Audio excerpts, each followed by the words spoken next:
नमस्कार दोस्तों, आज की इस वीडियो में हम बहुत ही इम्पोर्टेंट टॉपिक पढ़ने वाले हैं इंडियन नेशनल मूवमेंट का। और ये लेक्चर नंबर 7 होगा। आज क्या पढ़ेंगे हम? बंगाल के विभाजन की बात करेंगे। 1905 में लॉर्ड कर्जन के द्वारा बंगाल का विभाजन हो गया था। हिंदू और मुस्लिम में दरार डालने के उद्देश्य से ऐसा किया गया था। मुख्य तौर पर आप कह सकते हैं उनकी जो फूट डालो राज करो की नीति यहीं से शुरू हो जाती है।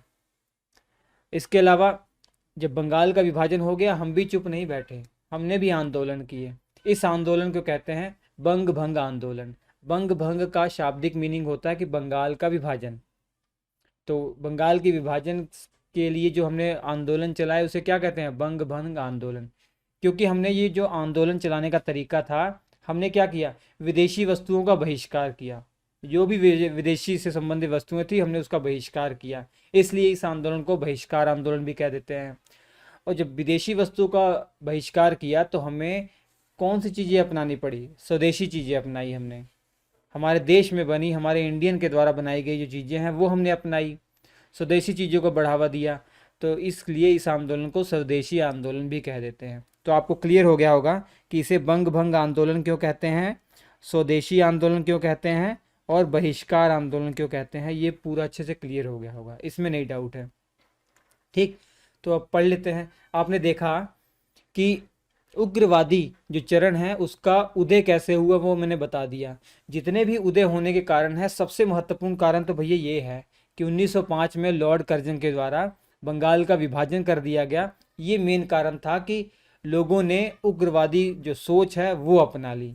गर्म दल के जो नेताओं की जो सोच है उसको फॉलो किया। तो इसी कारण से गर्म दल के नेता बहुत ही पॉपुलर हो गए, जबकि उदारवादी नेता वो डाउन हो गए। अब उनको हो गया कि भैया आपका काम खत्म हो गया, आपसे कुछ नहीं होने वाला।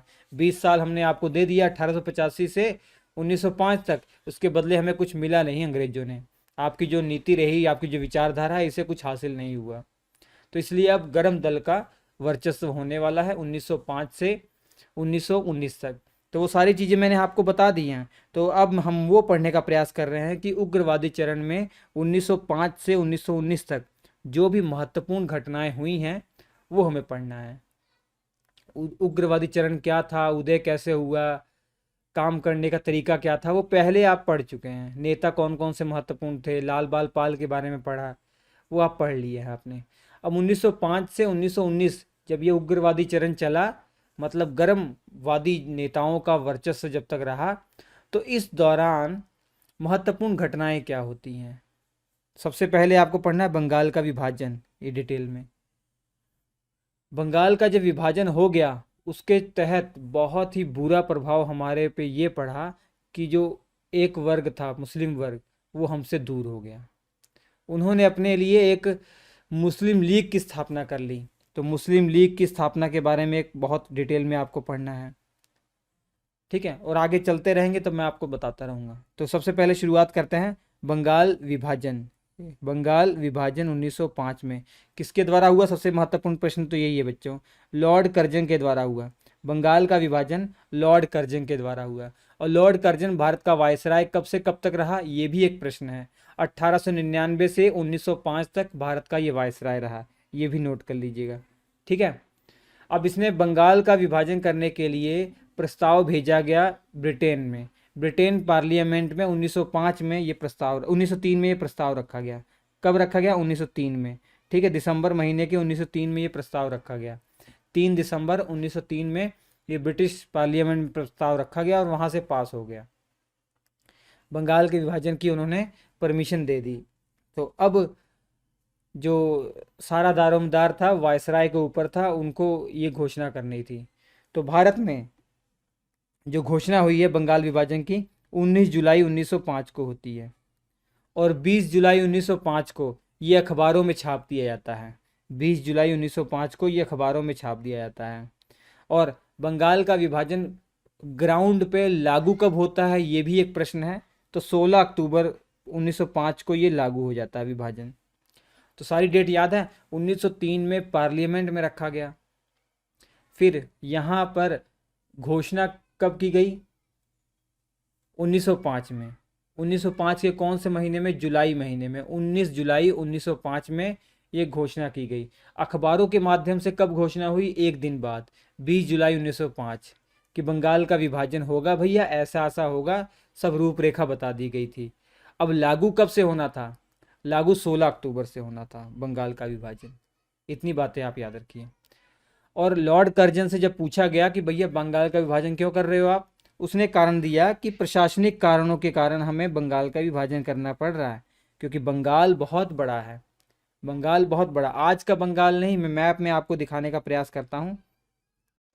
देखिए मैप में मैं आपको दिखा रहा हूँ, ये देखिए, ये है पूरा बंगाल, ये पूरा बंगाल है। अब इसको दो भागों में उन्होंने बांटने को कहा है, ऐसे दो भागों में। ये कर्जन ने क्या कहा? कर्जन ने कहा कि भैया हम प्रशासनिक कार्यों से, इस कारणों से इसको बांट रहे हैं, हम संभाल नहीं पा रहे हैं।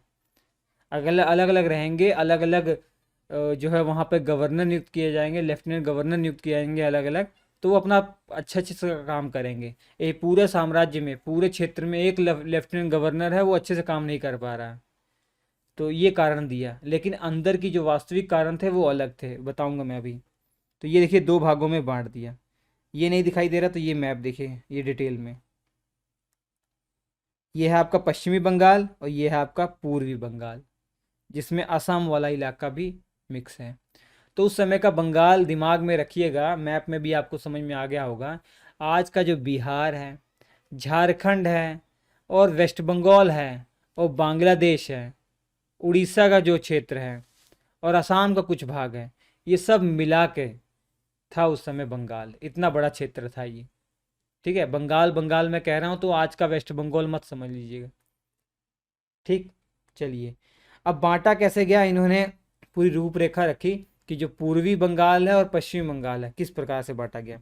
उन्होंने कहा कि जो पश्चिमी बंगाल है, तो पश्चिमी बंगाल की जो राजधानी होगी वो कलकत्ता होगी।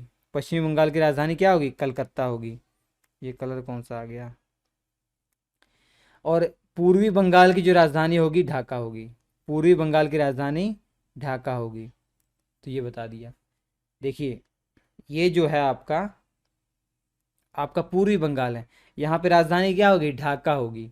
और ये आपका पश्चिमी बंगाल है, यहाँ पे राजधानी क्या होगी? कलकत्ता होगी। ठीक। और ये बताया गया कि जो पश्चिमी बंगाल है, इसके जो लेफ्टिनेंट गवर्नर होंगे वो एंड्रयू फ्रेजर होंगे। ये तो कोई दिक्कत नहीं, जो पूरे बंगाल के उस समय 1903 में गठित हुए थे, एंड्रयू फ्रेजर पूरे बंगाल के लेफ्टिनेंट गवर्नर थे। अब इनको पश्चिमी बंगाल का लेफ्टिनेंट गवर्नर बना दिया गया, जो पुराने वाले थे। और पूर्वी बंगाल जो गठित किया गया, उसका एक नया जो है लेफ्टिनेंट गवर्नर नियुक्त किया गया। कई किताबों में ब्लूमफील्ड फुलर लिखा होता है, लेकिन एग्जैक्ट उसका नाम इंग्लिश में है बैम्पफील्ड फुलर है। ये नाम क्या है? बैम्पफील्ड फुलर उसका नाम है। कहीं कहीं आपको हिंदी में ब्लूमफील्ड फिलर भी लिखा होगा, फुलर, ब्लूमफील्ड फुलर लिखा होगा, तो कंफ्यूज नहीं होंगे आप। ठीक। अब इन्होंने क्या किया था, जो पश्चिमी बंगाल था ना, यहाँ पर हिंदू जो है मेजोरिटी में थे, हिंदू बहुत मेजोरिटी में थे। और जो आपका पूर्वी बंगाल था, यहाँ मुस्लिम बाहुल्य कर दिया, और बंगाली भाषा बोलने वालों को दोनों में माइनॉरिटी कर दिया। 1-2 करोड़ के आसपास बंगाली भाषा बोलने वाले थे, उनको इस तरीके से बांटा कि कुछ यहाँ चले गए, कुछ वहाँ चले गए, तो दोनों में बंगाली भाषा बोलने वालों को माइनॉरिटी में कर दिया गया। कुल जनसंख्या बंगाल की लगभग 8.5 करोड़ के आसपास थी। एग्जैक्ट जो डाटा है वो क्या बताते हैं कि 8,70,00,000 के आसपास थी, तो हम 8.5 करोड़ के आसपास मानते हैं। तो 8.5 करोड़ के आसपास पूरे बंगाल का जनसंख्या था। अब पूर्वी बंगाल में ये जनसंख्या जो चली गई है वो 3,10,00,000 गई है। और आपका जो पश्चिमी बंगाल में जो जनसंख्या आई है 5,40,00,000। ये तो कुल जनसंख्या है। पश्चिमी बंगाल में हिंदुओं को कर दिया गया 4,40,00,000 और 90,00,000 कर दिया गया मुसलमानों को। और जो बचे हैं वो बाकी अन्य धर्मों के भी तो थे ना, इसलिए यहाँ पर 4,40,00,000 और 90,00,000 को जोड़ेंगे तो 5,30,00,000 ही हो रहे हैं। तो आप कहेंगे कि भैया 30,00,000 कहाँ, 10,00,000 कहाँ गए? तो 10,00,000 में अन्य भी थे, जरूरी थे नहीं हिंदू और मुस्लिम ही थे, बाकी अन्य भी जो धर्म के लोग थे वो आ गए इसमें। अब 3 करोड़ 10 लाख को इस प्रकार से बांटा गया कि हिंदू 1 करोड़ 30 लाख हो गए और मुसलमान 1 करोड़ 80 लाख हो गए। तो यहाँ मुस्लिम जो है मेजोरिटी में हो गए। इनका मेन वास्तविक कारण बंटवारे का यही था कि मुस्लिम और हिंदुओं को बांट दिया जाए और एक जगह हिंदुओं को माइनॉरिटी में कर दिया जाए, एक जगह मुस्लिमों को माइनॉरिटी में कर दिया जाए। तो उनका मेन फ़ायदा होने वाला था मुस्लिमों से। मुस्लिमों को वो डरा के, उनको डर उनके मन में पैदा करके कि भैया आपका भला हम ही चाहते हैं, हिंदू लोग नहीं चाहते हैं, ठीक है। और उनके दिमाग में ये भावना डालकर उन्होंने आगे चलकर मुस्लिम लीग की स्थापना करवा ली। और मुस्लिम लीग आप जानते हैं कि जिसने पाकिस्तान की मांग रखी थी और फाइनली पाकिस्तान बट भी गया था, पाकिस्तान बट भी गया था। अब बात करते हैं विभाजन का वास्तविक कारण। विभाजन का वास्तविक कारण आपको समझ में आ गया।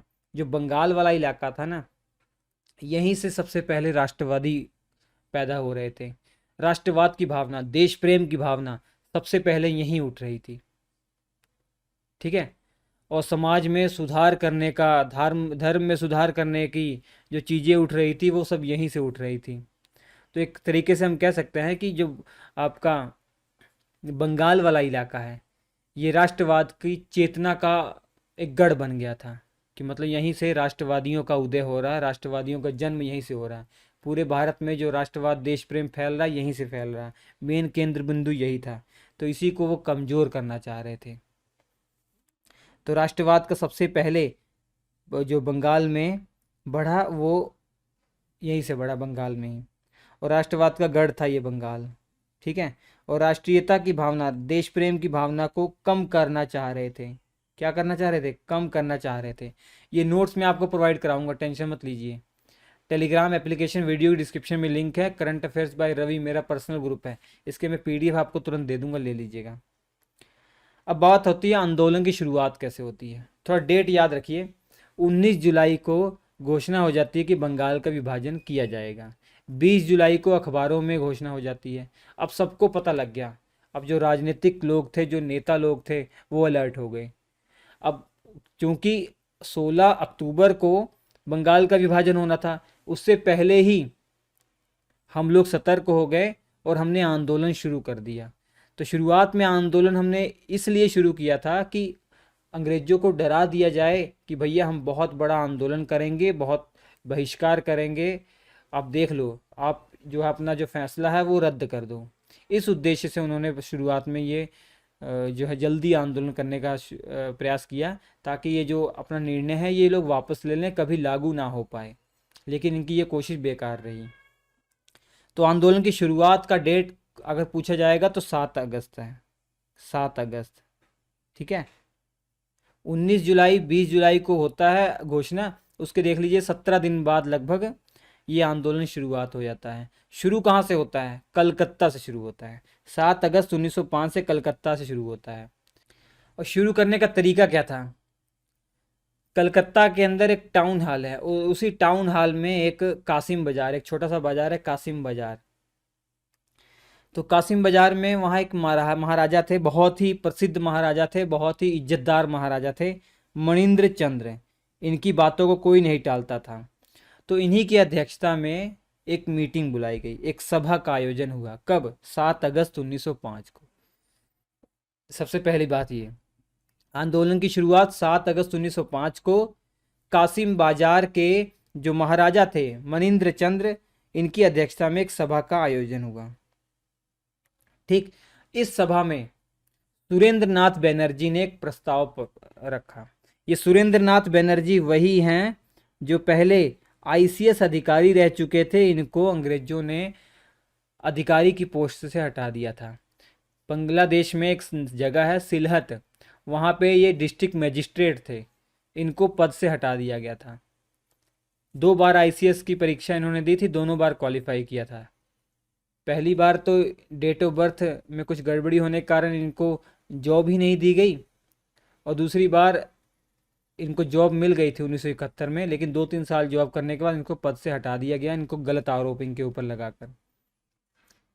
और इनके बारे में आपने तब भी पढ़ा होगा जब कांग्रेस के गठन से पहले जो भी जो राजनीतिक संगठन गठित हो रहे थे ना, उनमें भी इनका नाम आया था। ठीक है। इंडियन एसोसिएशन, जब मैंने बताया था आपको, जो संगठन है इंडियन नेशनल एसोसिएशन भी कहते हैं या इंडियन एसोसिएशन ऑफ कलकत्ता भी कहते हैं, 1976 में स्थापना इन्हीं के द्वारा हुई थी और आनंद मोहन बोस इन दोनों ने मिलकर की थी। ठीक है। सुरेंद्र नाथ बनर्जी ने भैया प्रस्ताव रखा कि फेडरेशन हॉल की स्थापना की जाएगी। एक फेडरेशन हॉल मतलब एक ऐसा हॉल की स्थापना, एक नींव रखी जाएगी जहां पर हम इस आंदोलन से संबंधित आके चर्चाएं करेंगे, रणनीति बनाएंगे। तो ये सुरेंद्र नाथ बनर्जी ने कहा कि ऐसा किया जाएगा, नींव रखी जाएगी। लेकिन नींव इन्होंने नहीं रखी है, नींव इन्होंने नहीं रखी है, ये अलग प्रश्न है, नींव किसने रखी।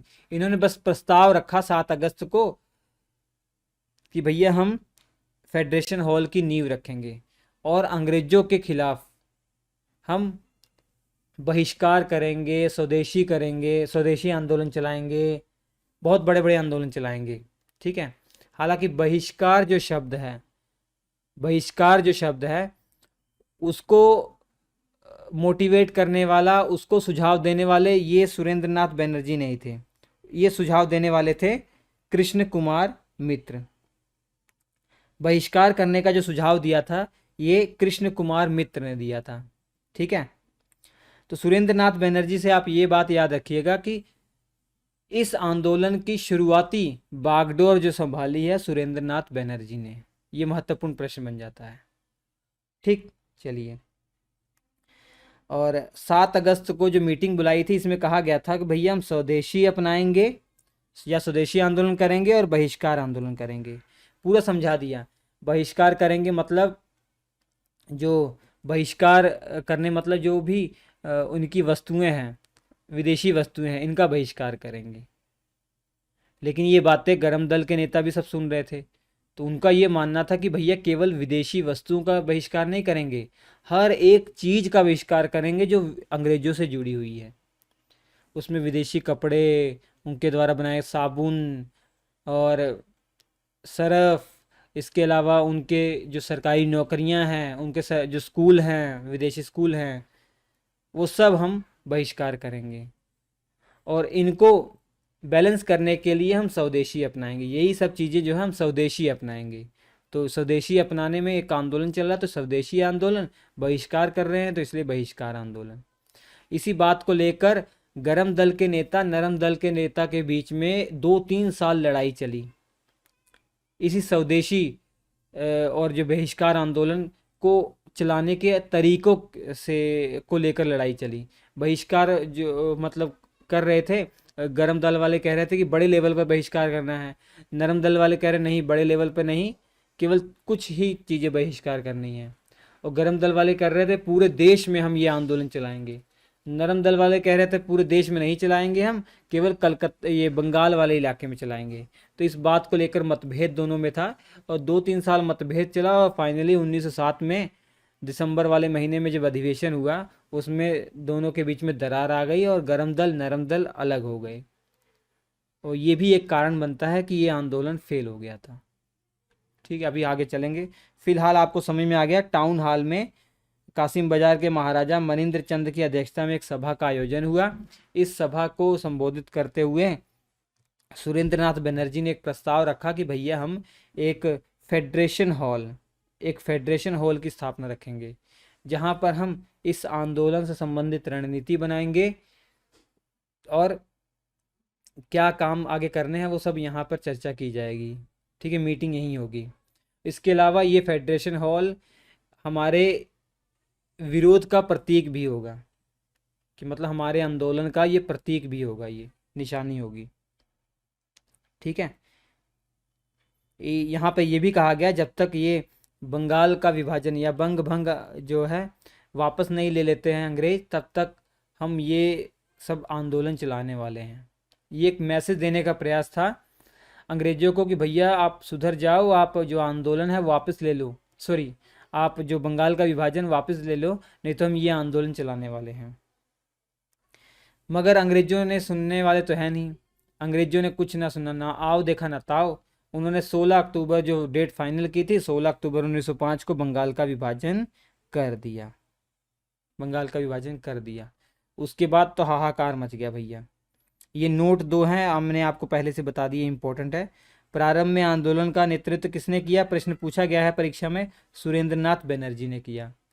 और बहिष्कार जो शब्द है, इसका जो सुझाव किसने दिया, बहिष्कार हमें करना है, ये कृष्ण कुमार मित्र ने ये सुझाव दिया था।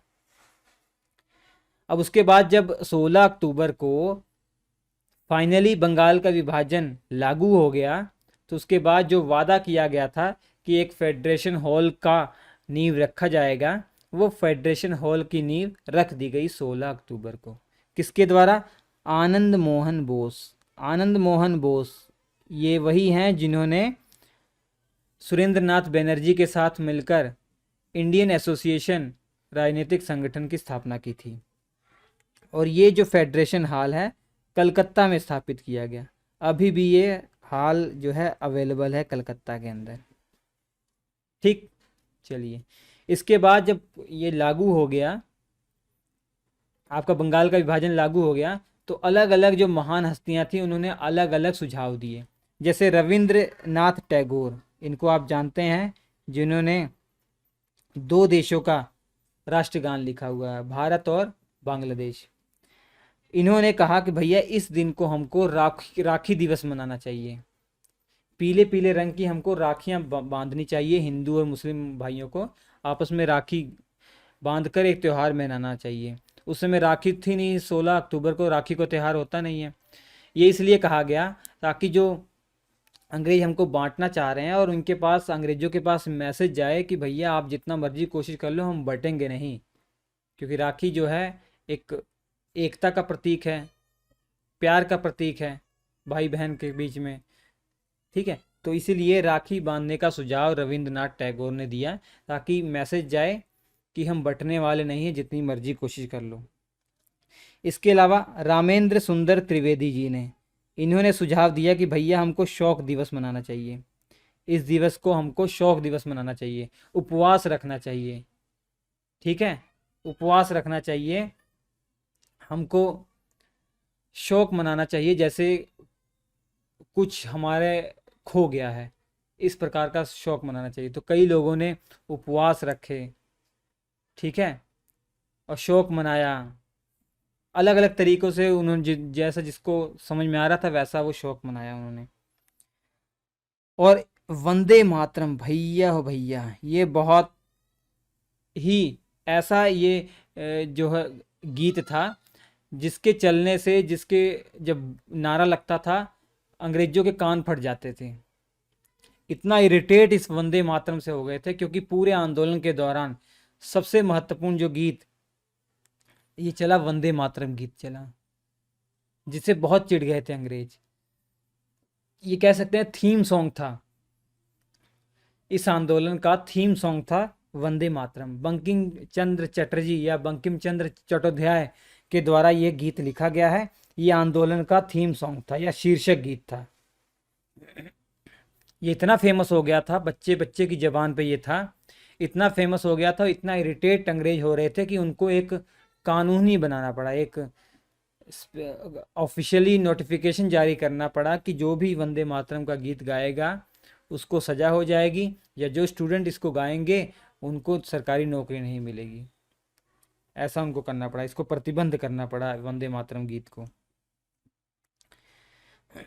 स्वदेशी आंदोलन का प्रस्ताव, जैसा कि मैंने बताया कि भैया गरम दल और नरम दल के बीच में ये लड़ाई हो रही थी कि वो कह रहे थे कि नहीं केवल बंगाल में होना चाहिए, लेकिन गरम दल कह रहे थे नहीं पूरे इंडिया में होना चाहिए। अब चूंकि ये उग्रवादी चरण चल रहा है तो गरम दल की ही चलेगी, नरम दल वालों की चलेगी नहीं।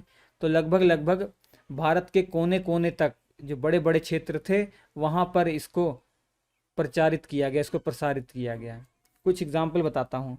जैसे महाराष्ट्र, आज का महाराष्ट्र जो बम्बई हुआ करता था, आज का महाराष्ट्र और गुजरात दोनों मिलाकर बम्बई प्रेसिडेंसी हुआ करती थे। तो वहाँ पे जो जगह है पुणे, पुणे में तो भैया बाल गंगाधर तिलक ने इसका प्रचार किया। कैसे प्रचार किया? अपने अखबारों के माध्यम से प्रचार किया। जो मराठा दर्पण अखबार उनका था मराठी भाषा, इंग्लिश भाषा में, और केसरी एक अखबार चलाते थे वो मराठी भाषा में। देखिए नाम से कंफ्यूज ना होइएगा, अखबार का नाम है मराठी भाषा, वो इंग्लिश भाषा में था। अखबार का नाम है केसरी, वो मराठी भाषा में था। इनके माध्यम से उन्होंने प्रचार किया। और इसके अलावा उन्होंने जो उत्सव चलाए थे, जैसे जो गणपति उत्सव उन्होंने चलाया था 1893 से ही, और शिवाजी महोत्सव जो चलाया था 1896, इसके माध्यम से भी, इसका भी प्रयोग करके उन्होंने प्रचार बहुत किया इस आंदोलन का। ठीक है। इस उत्सव में जब लोग इकट्ठा होते थे, वहाँ पर इस आंदोलन के बारे में वो बताते थे। मैप में देख लीजिए, ये आपका पुणे वाला इलाका है, यहाँ बाल गंगाधर तिलक इसका नेतृत्व कर रहे हैं। और ये मद्रास वाले इलाके में आपके जो चिदम्बरम पिल्ले हैं, ये चिदम्बरम पिल्ले ये इसका नेतृत्व कर रहे हैं। दिल्ली में हैदर जो राजा है, सैयद हैदर रजा, वो इसका नेतृत्व कर रहे हैं इस आंदोलन का। और पंजाब वाले इलाके में और यूपी वाले इलाके में अजीत सिंह और लाला लाजपत राय इसका नेतृत्व कर रहे हैं। ठीक, तो ये 4 क्षेत्र याद रखने, परीक्षा में पूछे जाते हैं। मद्रास में आप कौन है? चिदम्बरम पिल्ले, याद हो जाएगा ना। सैयद रजा खां कहाँ है? दिल्ली के अंदर। और पंजाब यूपी में कौन है? अजीत सिंह और लाला लाजपत राय। ठीक है। और पुणे में, महाराष्ट्र पुणे में आपको पता ही है, बाल गंगाधर तिलक है। अब इसके बाद 1905 में, 16 अक्टूबर 1905 में बंगाल का विभाजन हुआ। तो ये सब हो रहा था और दिसंबर महीने में कांग्रेस का अधिवेशन होने वाला था। तो कांग्रेस का अधिवेशन हुआ 1905 में। तो 1905 में हुआ। इसकी अध्यक्षता किसके द्वारा हुई है? गोपाल कृष्ण गोखले ने इसकी अध्यक्षता की है। ठीक। और इस अधिवेशन में कांग्रेस ने ऑफिशियली इस आंदोलन का समर्थन किया, इस आंदोलन का समर्थन किया। लेकिन समर्थन तो किया, यहाँ विवाद उत्पन्न हो गया। नेता कौन? गरम दल के नेता, नरम दल के नेताओं के बीच में। गरम दल के नेता कहते थे कि भैया इस आंदोलन को बढ़ाइए, पूरे इंडिया तक हमें लेके जाना है। जबकि नरम दल के नेता कह रहे हैं कि नहीं, केवल इसको बंगाल तक सीमित रखा जाए, ठीक है, नहीं तो अंग्रेज हमसे नाराज हो जाएंगे, वो कोई दमनकारी जो है तरीका अपना सकते हैं। और गरम दल के नेता कह रहे थे कि नहीं नहीं भैया, इसको हम बहिष्कार, जो आंदोलन चल रहा है बहुत बड़े लेवल पर बहिष्कार करेंगे, सब प्रकार की चीज़ों का हम बहिष्कार करेंगे, चाहे नौकरी हो, चाहे स्कूल हो, चाहे हॉस्पिटल हो, जो भी विदेशी चीज़ें हैं सबका बहिष्कार किया जाएगा। जबकि नरम दल के नेता कह रहे थे कि नहीं, केवल वस्तुएं जो है ना उनका बहिष्कार किया जाए, नौकरियों का, स्कूलों का ये बहिष्कार ना किया जाए। ये नरम पंथियों का कहना था। लेकिन गर्म पंथियों का कहना था कि नहीं, हमें पूर्ण बहिष्कार करना है। ठीक है। और गर्मपंथी कह रहे थे कि ये राष्ट्रव्यापी आंदोलन हमें चलाना है, पूरे देश में चलाना है। जबकि नरमपंथी कह रहे थे कि केवल बंगाल में चलाया जाए, केवल बंगाल में चलाया जाए। तो विवाद तो उत्पन्न होना ही था। अब नोट लिख लीजिएगा। हालांकि मैंने बता दिया, जो स्वदेशी आंदोलन या बहिष्कार आंदोलन है, इसका प्रचार प्रसार करने के लिए त्योहारों का उपयोग किया गया, धार्मिक जो मेले हैं उनका सहारा लिया गया। जैसे मैंने आपको बताया, बाल गंगाधर तिलक ने शिवाजी महोत्सव, गणेश महोत्सव ये सब मनाया था ना, इसके माध्यम से भी वो प्रचार करते थे। क्योंकि उस समय सोशल मीडिया था नहीं कि फेसबुक पे पोस्ट डाल दिया भैया ये आंदोलन चल रहा है, सर सब जगह आप चलाइए, ऐसा था नहीं। तो इसलिए इन सब चीज़ों का सहारा लेना पड़ा। और कांग्रेस का कलकत्ता अधिवेशन फिर हुआ 1 साल के बाद, 1906 में कलकत्ता अधिवेशन हुआ। यहाँ पर कांग्रेस का अध्यक्ष बनने को लेकर विवाद हो गया। गर्मपंथी के एक नेता कह रहे थे कि हमारे में से या तो लाला लाजपत राय या बाल गंगाधर तिलक, दोनों में से किसी एक को आप नेता बनाइए, अध्यक्ष बनाइए। जबकि नरम दल वाले कह रहे थे कि नहीं, हमारे यहाँ से रास बिहारी घोष को यहाँ का नेता बनना है, अध्यक्ष बनना है। लेकिन ना इनकी सुनी गई ना उनकी सुनी गई। ऐसे शख्स को बना दिया गया जिसको ना ये बोल सकते थे गरम दल वाले, ना नरम दल वाले बोल सकते थे। कौन थे? दादा भाई नौरोजी। उनकी शख्सियत ही उस समय ऐसा था, स्टेटस उनका, कि कोई इनको मना नहीं कर सकता था। ठीक है। और यहाँ पर हुआ क्या, कांग्रेस के मंच से पहली बार बहिष्कार, स्वराज का मांग किया गया। कांग्रेस के मंच से पहली बार 1906 में जो कलकत्ता में अधिवेशन हुआ था दादा भाई नौरोजी की अध्यक्षता में, यहाँ पर पहली बार स्वराज की मांग की गई। वो भी गर्मपंथियों के दबाव में आकर ऐसा किया गया। ठीक है। आप जानते हैं नरम दल वालों की मांग क्या थी? स्वशासन मांग थी। मतलब वो कहते हैं कि हमारा शासन होना चाहिए, लेकिन भले ही ऊपर से जो राज हो, मेन अधिकार हो, हम कंट्रोल में हो अंग्रेजों के, लेकिन हमें शासन व्यवस्था में आप लाइए। जबकि गरम दल वाले कहते थे नहीं नहीं, पूरा राज हमारा हो, स्वराज, पूर्ण स्वराज हमारा हो। इसके अलावा एक बहुत इंपॉर्टेंट शख्स हैं सिस्टर निवेदिता, बहुत ही फेमस है। इन्होंने कहा था कि विदेशी वस्तुओं का इस्तेमाल करना वैसा ही है जैसे गौ हत्या होती है। तो इन्होंने विदेशी वस्तुओं का इस्तेमाल करना गौ हत्या के समान बताया। ऐसी ऐसी बातें हो रही हैं तो विदेशी वस्तुओं का बहिष्कार तो होगा ही, और बहिष्कार हुआ ग्राउंड लेवल पर, बहुत लंबे समय तक बहुत बड़े लेवल पर बहिष्कार हुआ। इवन जो धोबी उबी थे ना, वो भी मना कर दिए कि हम भैया कपड़े धोएंगे जो इंडियन कपड़े होंगे, स्वदेशी कपड़े होंगे, उन्हीं को धोएंगे, विदेशी कपड़ों को हम धोएंगे भी नहीं। प्रेस वालों ने कह दिया कि हम केवल विदेशी कपड़ों को ही प्रेस करेंगे, विदेशी कपड़ों को प्रेस नहीं करेंगे, जो भारतीय कपड़े होंगे उन्हीं को प्रेस करेंगे। अब रविंद्रनाथ के बारे में एक नोट लिख लीजिएगा। रविंद्रनाथ टैगोर ने कहा था कि हमको राखी बांधना चाहिए, ये सब कहा था ना। आपको पता है शुरुआत में तो उन्होंने बहिष्कार का छोटे लेवल पर समर्थन किया, लेकिन जब उन्होंने देखा कि भैया बहिष्कार बहुत बड़े लेवल पर हो रहा है, बच्चे स्कूल छोड़ दे रहे हैं, कॉलेज छोड़ दे रहे हैं, जो विदेशी कॉलेज हैं उनको छोड़ दे रहे हैं, तो उनको डर लग गया भैया, क्योंकि हम इतने अभी सक्षम हैं नहीं कि हम स्कूल छोड़ देंगे, कॉलेज छोड़ देंगे, हमारे पास ऐसा स्वदेशी कॉलेज और स्कूल अभी है नहीं, और ना जल्दी बन पाएंगे, तो बच्चे जो हैं अनपढ़ रह जाएंगे, और आने वाली पीढ़ी जो विकास होने वाला था वो हो नहीं पाएगा। इसलिए ये बहिष्कार आंदोलन और ये जो आंदोलन चल रहा था इससे परे हट गए। तो रविंद्रनाथ टैगोर बहुत इंपॉर्टेंट शख्सियत थे, इसलिए परीक्षा में पूछा जाता है कि ये इस आंदोलन से दूर रहे, बहिष्कार आंदोलन या स्वदेशी आंदोलन से ये दूर रहे। कौन? रविंद्रनाथ टैगोर। कारण भी आपको समझ में आ गया। इसके बाद रविंद्रनाथ टैगोर के बारे में मैंने आपको एक चीज़ बता ही दी कि 2 देशों का इन्होंने राष्ट्रगीत लिखा, राष्ट्रगान लिखा हुआ है, एक हमारा जनगण मन और एक बांग्लादेश का अमार सोनार बांग्ला। ठीक है, अमार सोनार बांग्ला गीत इन्होंने उसमें लिखा था, लोगों ने खूब गाया था इसको, और यही आगे चलकर बांग्लादेश का राष्ट्रगान बन गया। ठीक, अब बंग भंग आंदोलन की विशेषताएं क्या है? बंगाल विभाजन की विशेषताएं, बंगाल का जो विभाजन हुआ था इसकी विशेषताएं। आधी से ज़्यादा चीज़ें तो आपको समझ में आ गई, एहसास हो गया होगा, फिर वैसे ही बता देते हैं कि भारत का ये पहला आंदोलन था जिसे हम बेझिझक राष्ट्रीय आंदोलन कह सकते हैं। इससे पहले जो 1857 की क्रांति हुई थी उसमें अलग अलग विद्वानों के, अलग अलग इतिहासकारों के मतभेद हैं। कोई कहता कि पहला स्वतंत्रता संग्राम था, पहला राष्ट्रीय आंदोलन था, लेकिन कुछ कहते कि नहीं ये पहला आंदोलन नहीं था भैया, ये छोटे लेवल पर था, ऐसे ही था। लेकिन ये ऐसा आंदोलन था जिसको सभी एकजुट से कहते हैं कि भैया ये पहला राष्ट्रीय आंदोलन है, तो बेझिझक होकर इसको पहला राष्ट्रीय आंदोलन हम कह सकते हैं। ठीक है, राष्ट्रीय आंदोलन इसलिए कह रहे हैं पहला क्योंकि सभी लोगों ने मिलकर इसमें काम किया, कुछ लोगों को छोड़ दिया जाए, जैसे बाहुल्य जो बहुसंख्यक मुस्लिम थे, मेजोरिटी में उन्होंने हिस्सा नहीं लिया। किसानों ने कुछ लेवल, थोड़े लेवल पर हिस्सा लिया था, ज़्यादातर किसानों ने भी हिस्सा नहीं लिया था, लेकिन बाकी सभी वर्गों ने इसमें हिस्सा लिया था। महिलाओं ने तो बहुत बढ़ चढ़ के हिस्सा लिया। पहली बार ऐसा देखा गया कि महिलाएं घर से बाहर निकली हैं और आंदोलन कर रही हैं।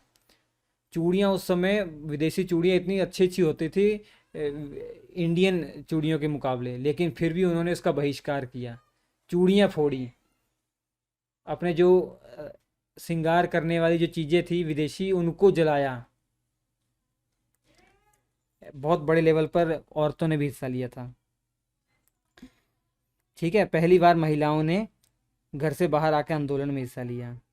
इसमें हर वर्ग ने हिस्सा लिया था। मजदूर ने हिस्सा लिया था, महिलाओं ने हिस्सा लिया था, विद्यार्थियों ने हिस्सा लिया था, अपने अपने लेवल पर। महिलाएं जैसे बाहर आके चूड़ियाँ तोड़ रही हैं और जो भी श्रृंगार पटरा का विदेशी सामान है उसको बहिष्कार कर रही हैं। मज़दूरों ने भी विदेशियों के अधीन मजदूरी करना से मना कर दिया। विद्यार्थियों ने, जो विदेशी स्कूल थे, विदेशियों के द्वारा, जो अंग्रेज़ों के द्वारा संचालित स्कूल थे, उसमें पढ़ने से मना कर दिया, बहिष्कार कर दिया। किसानों ने भी छोटे लेवल पर हिस्सा लिया था। लेकिन एक वारिसाल सम्मेलन हुआ था, उसमें केवल और केवल बढ़ चढ़ के किसानों ने हिस्सा लिया था। तो वारिसाल सम्मेलन अब्दुल रसूल की अध्यक्षता में हुआ था। ठीक, और बहुसंख्यक मुसलमानों ने इसने इसमें भाग नहीं लिया था। ये कारण इसका ये था, इसका कारण दो तीन कारण मैं बताता हूँ, आपको समझ में आ जाएगा। जैसे जो भी इस इसका प्रचार प्रसार करने के लिए, आंदोलन का प्रचार प्रसार करने के लिए हम तरीका अपना रहे थे, उसमें आप देखेंगे कि हम जो हिंदू त्योहार हैं उनका सहारा ले रहे थे। तो ये भी कारण था कि मुसलमानों ने इसमें हिस्सा नहीं लिया।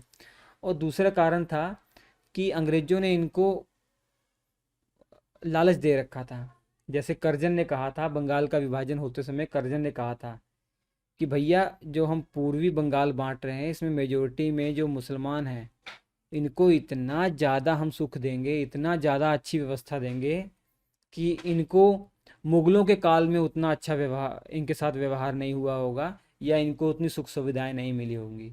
मुगल काल में भी इतनी सुख सुविधा नहीं मिली होगी, उतना हम इनके साथ करेंगे।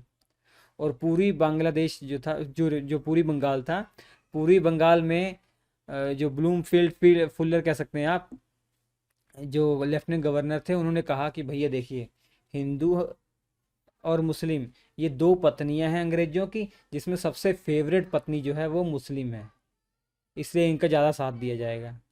ऐसे ऐसे स्टेटमेंट दिए थे और पूरा प्रोत्साहन दे रखा था कि भैया आपके साथ अच्छा व्यवहार किया जाएगा और आपका भला हम ही कर पाएंगे, ये कांग्रेस वाले नहीं कर पाएंगे, कांग्रेस तो हिंदुओं को रिप्रेजेंट कर रही है। कुछ एग्जाम्पल भी बता दिए, देखिए ये त्यौहार मना रहे हैं, ये मना रहे हैं, कोई आपके त्यौहार मनाने का यहाँ पे कुछ इन्होंने ठेका लिया? नहीं लिया। तो ये सब करके इसलिए मुसलमानों ने इसमें हिस्सा नहीं लिया। और मुसलमानों ने 1906 में अपनी ही एक नई पार्टी का गठन कर दिया, मुस्लिम लीग, एक संगठन का गठन कर दिया। तो आगे एक बड़ा चैप्टर आएगा, मुस्लिम लीग ही आएगा। ठीक, अनेक कॉलेज, उद्योग, धंधे, फैक्ट्रियां खोली गई। भैया जब हम बहिष्कार कर रहे हैं तो उसके बैलेंस में हमको अपना सिस्टम तो चाहिए, स्वदेशी सिस्टम तो चाहिए। तो हमने स्वदेशी कॉलेज, उद्योग धंधे, फैक्ट्रियां ये सब खोलना शुरू कर दिया। जैसे आचार्य प्रफुल्ल चंद्र राय, इनका नाम आगे आएगा, बहुत फेमस हैं, साइंटिस्ट कह सकते हैं आप इन्हें। तो इन्होंने बंगाल में केमिकल फैक्ट्री की स्थापना की। ठीक है, प्रफुल्ल चंद्र राय ने बंगाल में केमिकल फैक्ट्री की स्थापना की। इसके अलावा चिदम्बरम पिल्ले, जिन्होंने इस आंदोलन का मद्रास में नेतृत्व किया था, उन्होंने क्या बनाया, क्या खोला, किस चीज़ की फैक्ट्री खोली? जो जहाज़ें नहीं होती, पानी वाली जहाज़ें हवा से चलती हैं, वो बनाना, उसका मैन्युफैक्चरिंग खोल दिया। तो स्टीम नेविगेशन की फैक्ट्री इन्होंने खोल दी 1906 में। कहाँ पे? तमिलनाडु में एक जगह है तूतीकोरिन, तूतीकोरिन में इन्होंने स्टीम नेविगेशन फैक्ट्री खोल दी, जो शिप बनाती है, पानी वाली जहाज बनाती है। और देश में 4 बड़े स्वदेशी बैंकों का स्थापना कर दिया गया। कौन कौन से बैंक है महत्वपूर्ण? बैंक ऑफ इंडिया 1906 में इसकी स्थापना हुई। बैंक ऑफ मैसूर 1913 में इसकी स्थापना हुई। और बैंक ऑफ बड़ौदा 1908 में हुई। ठीक है, सेंट्रल बैंक ऑफ इंडिया 1911 में इसकी स्थापना हुई। सभी बैंक चल रहे हैं, देख लीजिए। इसके अलावा एक बहुत बड़े आर्टिस्ट थे, अविंद्रनाथ टैगोर। ये रविंद्रनाथ टैगोर नहीं, अविंद्रनाथ टैगोर, ये बहुत बड़े आर्टिस्ट थे, कला करते थे, आर्टिस्ट, ड्राइंग। तो इन्होंने 1907 में Indian society of oriental art, Indian society of oriental art की स्थापना की। भारतीय कला को बढ़ावा देने के लिए वेस्टर्न का जो प्रभाव है वो समाप्त करने के उद्देश्य से ऐसा किया इन्होंने। ठीक है, एक स्वदेशी सिस्टम था ये। इसके अलावा धोबियों ने भैया इस आंदोलन में विदेशी वस्त्रों को धोने से मना कर दिया। और अश्विनी कुमार बैनर्जी ने ये सुझाव दिया कि हमें अगर मुसलमानों को अपने साथ लाना है तो अकबर और मीर कासिम के सम्मान में भी उत्सव मनाना पड़ेगा। ये सुझाव अश्विनी कुमार बैनर्जी ने दिया था। अब इस स्वदेशी आंदोलन के प्रभाव क्या पड़े? आंदोलन के क्या प्रभाव पड़े, क्या हुआ, इसके मतलब प्रभाव क्या हुआ? सबसे पहली बात आप याद रखिए भारत में क्रांतिकारी आंदोलन की शुरुआत हो गई। भारत में क्रांतिकारी आंदोलन मतलब ऐसे आंदोलन जो उग्र से भी उग्र थे, जिसमें हिंसा होती थी, जिसमें गोलियों बंदूकों से बात होती थी, देश के लिए मर मिटने के लिए, फांसी पे तैयार होने के लिए ये तैयार हो जाया करते थे। ऐसा इसलिए हुआ, इतिहासकार इसमें ये समझते हैं कि क्रांतिकारी आंदोलन का जो उदय हुआ बड़े लेवल पर भारत में, वो इसी आंदोलन के कारण से ही शुरू हुआ, क्योंकि ये आंदोलन असफल हो गया था। 1908 आते आते इसका नेतृत्व करने वाला कोई बचा ही नहीं था। जो बड़े लेवल पर जो गर्म पंथी के नेता कर रहे थे उनको जेल में डाल दिया गया अंग्रेजों के द्वारा, और कई विदेश चले गए, कईयों ने संन्यास ले लिया। इसलिए ये नेतृत्वहीन हो गया, और जो बच्चे थे स्कूल छोड़ के आए हुए थे, वो उनको लगा भैया ना हम इधर के रहे ना उधर के रहे, उनको देश के लिए लड़ने का जज्बा था। अब वो जज्बा उन्होंने फिर क्रांतिकारी आंदोलन में निकाले।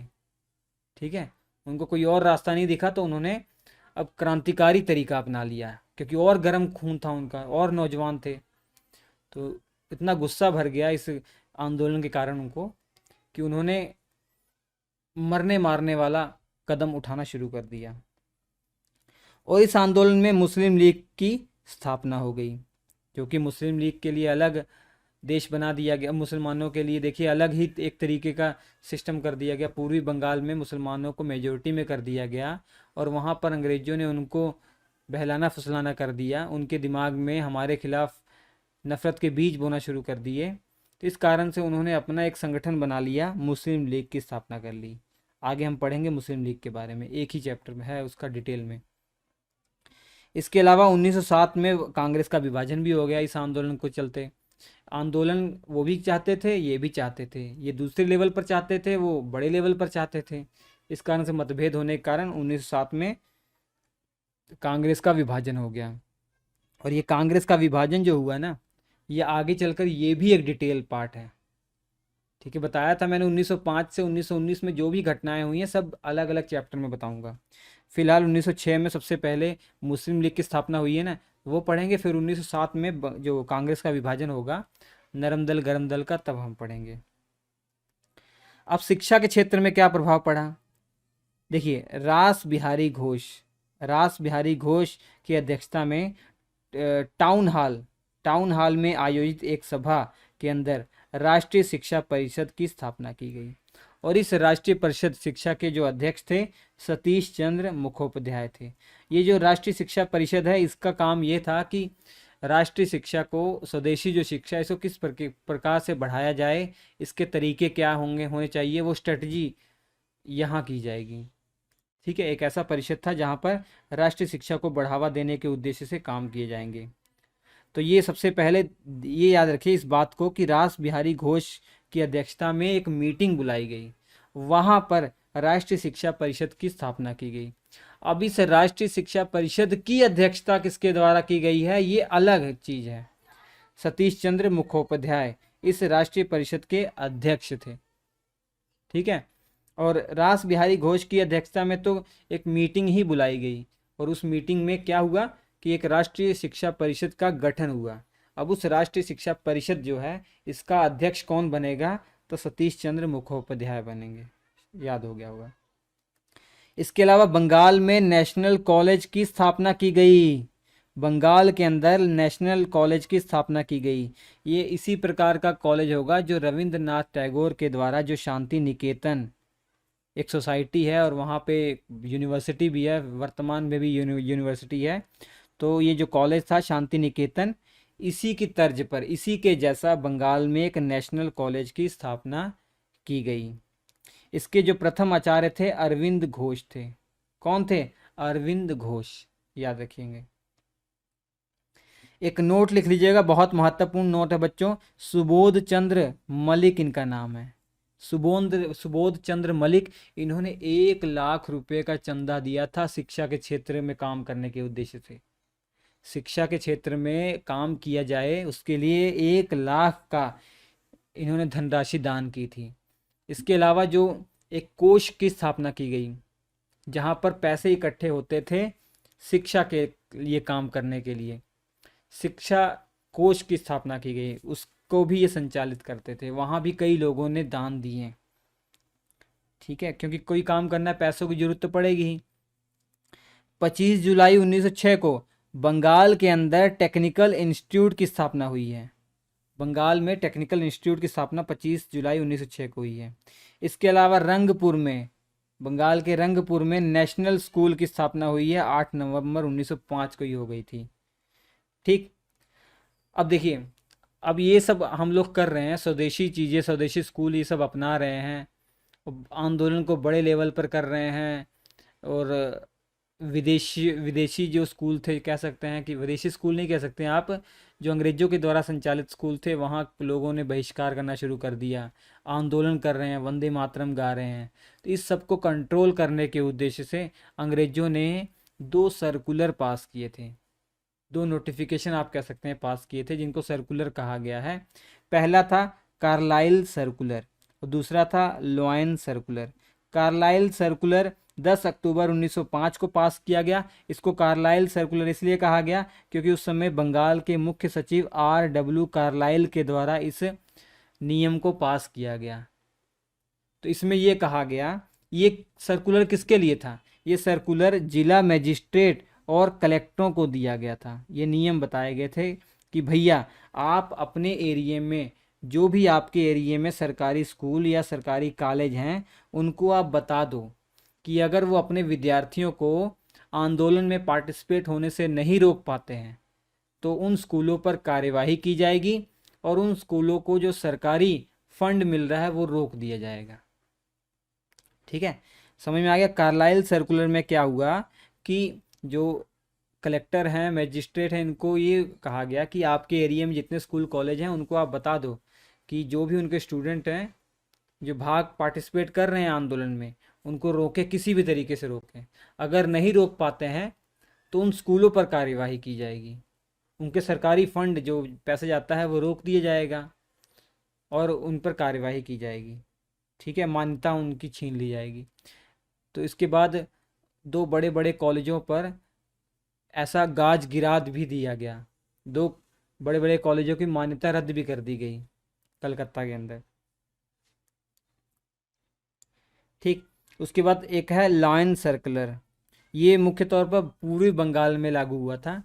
इसमें कहा गया था कि जो भी बच्चे वंदे मातरम गा रहे हैं, वंदे मातरम का नारा लगा रहे हैं, अगर वो नहीं रुकते हैं तो उनको सरकारी नौकरी नहीं मिलेगी। जो पकड़ा जाएगा वंदे मातरम का गाना गाते हुए, उसको सरकारी नौकरी नहीं मिलेगी, ये कहा गया। तो होना क्या था, जब इन्होंने कार्यवाही भी करना शुरू कर दिया, मान्यता जो है रद्द कर दी कई स्कूलों की, कई बच्चों पर कार्यवाही कर दी, उसके बाद एंटी सर्कुलर सोसाइटी का गठन हुआ हमारे छात्रों के द्वारा, जिसके जो सचिव बने सचिंद्र प्रसाद बसु बने। कौन बने? सचिंद्र प्रसाद बसु। एंटी सर्कुलर सोसाइटी का गठन हुआ जिसके सचिव सचिंद्र प्रसाद बसु। सभी इंपॉर्टेंट फैक्ट याद रख लीजिएगा। ठीक है, एक नोट बहुत महत्वपूर्ण है, आपको याद रखना है, डॉन सोसाइटी। हालांकि 1902 में ही इसका गठन हो गया था, लेकिन इस सोसाइटी ने इस आंदोलन में बहुत ही अच्छा काम किया। इस आंदोलन के अंदर राष्ट्रीय शिक्षा को बढ़ाने के लिए बहुत अच्छे अच्छे काम किए डॉन सोसाइटी ने। इस डॉन सोसाइटी के जो सचिव थे वो सतीश चंद्र मुखर्जी थे। डॉन सोसाइटी के जो सचिव थे सतीश चंद्र मुखर्जी थे। ठीक है, अब प्रभाव जो आप देख रहे हैं, विज्ञान के क्षेत्र में क्या प्रभाव पड़ा बच्चों? विज्ञान के क्षेत्र में प्रभाव पड़ा जगदीश चंद्र बोस, बहुत ही फेमस पर्सनालिटी है। इन्होंने 2 सिद्धांत दिए। मतलब आप समझ पा रहे हैं ये में हम क्यों पढ़ रहे हैं कि जब स्वदेशी को प्रोत्साहित कर रहे हैं तो हमारे इंडियंस ने भी अलग अलग एक्सपेरिमेंट करने शुरू कर दिया, अपने अपने फील्ड में अच्छा अच्छा काम करना शुरू कर दिया। तो वैसे जगदीश चंद्र बोस ने 2 सिद्धांत दिए। पहला है पौध प्रक्रिया सिद्धांत और दूसरा है तुलनात्मक इलेक्ट्रोसाइकोलॉजी सिद्धांत। और इस सिद्धांत से संबंधित इन्होंने बुक्स भी लिखी हैं, 2 बुक। प्लांट रिएक्शन, ये पौध प्रतिक्रिया सिद्धांत से संबंधित है, और कंपैरेटिव इलेक्ट्रोसाइकोलॉजी, तुलनात्मक इलेक्ट्रोसाइकोलॉजी सिद्धांत से संबंधित 2 किताबें भी इन्होंने लिखी हैं। इसके अलावा एक और पर्सनैलिटी हैं, इनको रसायन विज्ञान का जो है प्रवक्ता ये थे प्रेसिडेंसी कॉलेज में, प्रफुल्ल चंद्र रॉय, इनका नाम आ चुका है, मैंने बताया था बंगाल में केमिकल फैक्ट्री इन्होंने स्थापित की थी। इन्होंने एक बुक भी लिखी थी, हिस्ट्री ऑफ हिंदू केमिस्ट्री, और भारत के पहले रसायन अन्वेषक थे, ये रसायन वैज्ञानिक थे ये। उद्योग धंधों पर क्या प्रभाव पड़ा बच्चों? तो उद्योग धंधों क्या, जब हम विदेशी वस्तुओं को अपना नहीं रहे हैं, विदेशी जो उद्योग धंधों के द्वारा जो भी चीज़ें हैं उनको हम अपना नहीं रहे हैं, तो स्वदेशी चीज़ें चाहिए, तो स्वदेशी का हमने निर्माण किया। बंगाल में केमिकल फैक्ट्री जैसे स्थापित हुई है, साबुन बनाने वाली, कपड़ा बनाने वाली, माचिस बनाने वाली सब कारखाने लगाए गए। कई बैंक भी खुले हैं, वो बैंक कौन कौन से थे मैंने बता दिए, 4 बैंक। लेकिन ये कुल मिला जुला कर देखा जाए ना, ये असफल हो गया था। ये आंदोलन जो है सफल हुआ या था असफल हुआ था, प्रश्न उठाया जाए तो लगभग लगभग असफल हो गया था। क्योंकि आंदोलन असफल तब माना जाता है जिस उद्देश्य से वो शुरू किया जाता है वो उद्देश्य अगर पूरा ना हो, तो इसलिए ये असफल माना जाता है। बंगाल का विभाजन रद्द करने के उद्देश्य से ये किया गया। हालांकि बंगाल का विभाजन रद्द हुआ 1911 में, वो इस आंदोलन के चलते रद्द नहीं हुआ, क्योंकि आंदोलन तो 1908 में ही धरा का धरा रह गया था, 1908 में समाप्त हो गया था। और बंगाल का विभाजन रद्द भी हुआ तो उससे कोई फ़ायदा नहीं हुआ, क्योंकि जो उन्होंने काम करना था अंग्रेजों ने वो कर दिया। हमारे यहाँ नफ़रत पैदा करनी थी, वो नफ़रत पैदा हो गई, मुस्लिम लीग बन गई। तो असफलता का कारण क्या है? कांग्रेस का विभाजन हो गया, तो ये मेन कारण है कि 1907 में सूरत का विभाजन हो गया, कांग्रेस का विभाजन हो गया, गरम दल नरम दल, गरम दल अलग हो गया, और गरम दल के नेता ही तो अंग्रेजों के लिए चोट पहुंचा रहे थे। अंग्रेजों की आंखों में गरम दल के नेता खटक रहे थे। अब नरम दल गरम दल अलग बट गया, और इसके अलावा मुस्लिम लीग भी स्थापित हो गया है 1906 में ही। तब अंग्रेजों को बहुत अच्छा मौका मिल गया, उन्होंने एक एक करके गरम दल के नेताओं को तरीके से उनको समाप्त करना शुरू कर दिया, उनका दमन करना शुरू कर दिया।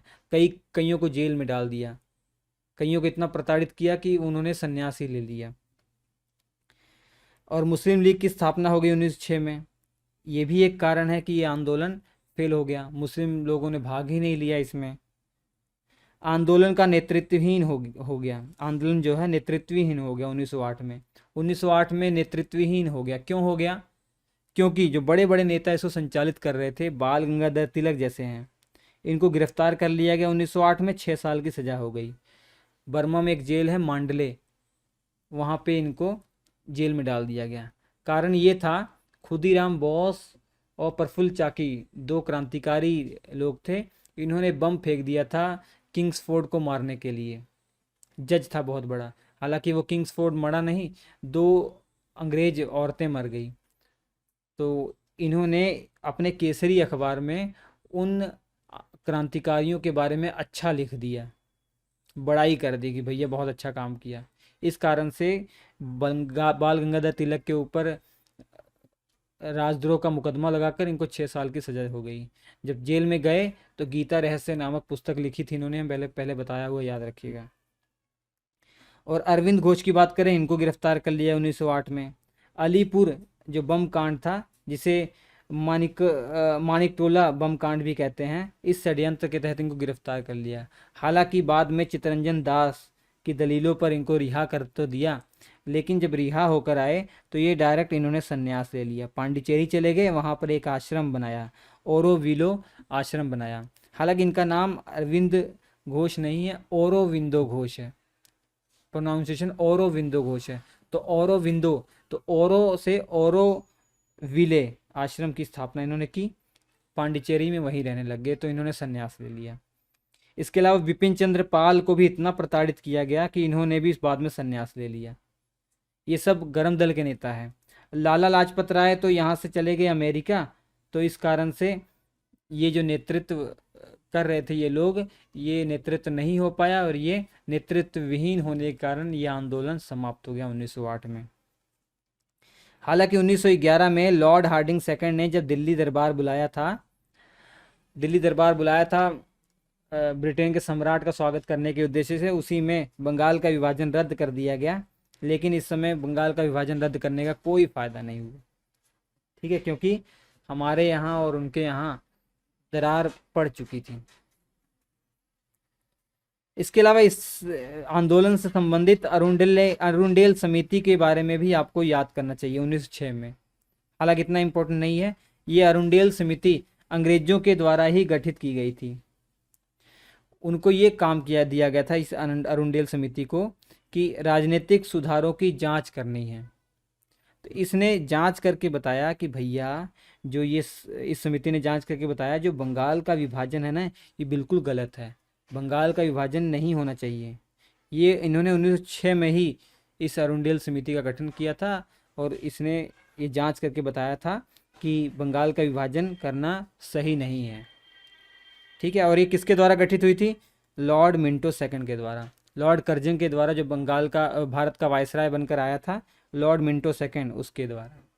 तो ये था बच्चों आपका बंगाल का विभाजन, और बंगाल के विभाजन और इसके अलावा बंगाल के विभाजन के बाद जो हमने आंदोलन चलाए वो, उसके बारे में पूरी डिटेल है। अब इस आंदोलन के दौरान आपने देखा मुस्लिम लीग की स्थापना हो गई है, तो अगले लेक्चर में हम मुस्लिम लीग पढ़ेंगे। और उसके अलावा इस आंदोलन के दौरान मतभेद होने के कारण विभाजन हो गया 1907 में कांग्रेस के अंदर, वो हम पढ़ेंगे उसके बाद वाले चैप्टर में। तो चलिए हम आपसे मिलते हैं अगले एपिसोड में, तब तक के लिए नमस्कार।